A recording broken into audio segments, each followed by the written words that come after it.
સોમનાથ મંદિરમાં મકર સંક્રાંતિના પુણ્યકાળમાં સૂર્ય પૂજા તેમજ ગૌ પૂજા સહિતના ધાર્મિક કાર્યક્રમો કરાયા હતા। મકર સંક્રાંતિના પાવન પર્વ પર સોમનાથ મહાદેવના સાનિધ્યમાં સોમનાથ ટ્રસ્ટ દ્વારા સૂર્ય પૂજા ગૌ પૂજા સહિતના ધાર્મિક કાર્યક્રમનું આયોજન કરવામાં આવ્યું છે। આરતી બાદ સોમનાથ ટ્રસ્ટના જનરલ મેનેજર વિજયસિંહ ચાવડાએ સૂર્ય પૂજન તેમજ ગૌ પૂજન કર્યું હતું। શાસ્ત્રોક્ત વિધિ વિધાન સાથે મકર સંક્રાંતિના પુણ્યકાળમાં વિશ્વ કલ્યાણની પ્રાર્થના સાથે પૂજન કરાયું હતું। સોમનાથમાં ગૌ પૂજનમાં ઓનલાઈન ભક્તો પણ જોડાયા હતા। સવારે જ સોમનાથ ટ્રસ્ટ દ્વારા મંદિર પરિસરમાં ગૌ પૂજન કરવામાં આવ્યું। ટ્રસ્ટ સંચાલિત ગીર ગૌશાળામાંથી લવાયેલ ગૌ માતાને શૃંગાર કરીને વિધિવત પૂજા કરી તેમનું ભોગ લગાવવામાં આવ્યો હતો। પૂજનમાં દેશભરના જુદા જુદા રાજ્યોમાંથી ઓનલાઈન માધ્યમથી 300થી વધુ ભક્તો પરિવારો પૂજામાં જોડાયા હતા।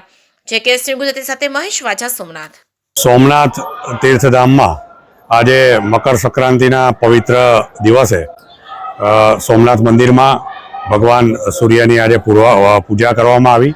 ખાસ કરીને આજે મકર સંક્રાંતિએ ભગવાન સૂર્યની પૂજા ગૌ માતાના પૂજનનું એક અનેરું મહાત્મય છે। આદિ અનાદિકાળથી જ્યારે આ મકર સંક્રાંતિએ સૂર્ય છે મકર રાશિમાં પ્રવેશ કરતો હોય અને ખૂબ પવિત્ર માનવામાં આવે છે અને આ દિવસે ખાસ કરીને વિશેષ પૂજાનું મહત્ત્વ હોય છે। ખાસ કરીને જ્યારે પ્રભાસ તીર્થ છે એને ભાસ્કર તીર્થ તરીકે પણ ઓળખવામાં આવે છે। આ એક અર્ક સ્થળ તરીકે પણ પ્રચલિત છે। અહીંયા ભગવાન સૂર્યએ એમની 16 કળામાંથી 12 કળાઓ પ્રભાસને આપી હતી।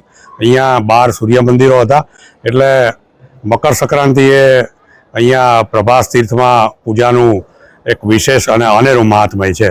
ટ્રસ્ટ દ્વારા આજે ભગવાન સૂર્યની પૂજા કરવામાં આવી અને ગૌ માતાનું પૂજન પણ કરવામાં આવ્યું હતું। સોમનાથ ટ્રસ્ટ દ્વારા એક ગૌશાળા પણ અહીંયા ચલાવવામાં આવે છે અને આ ગૌશાળાનો મુખ્ય હેતુ આસપાસના ખેડૂતો કે લોકો ગૌપાલન કરતા થાય કે કરે અથવા વિશેષ ગૌપાલન કરે એવો ટ્રસ્ટનો મુખ્ય હેતુ છે। ખાસ કરીને આજે મકર સંક્રાંતિએ જ્યારે આ પવિત્ર તહેવારે ટ્રસ્ટ દ્વારા ઓનલાઈન પણ ગૌ પૂજનની વ્યવસ્થા ગોઠવવામાં આવી હતી।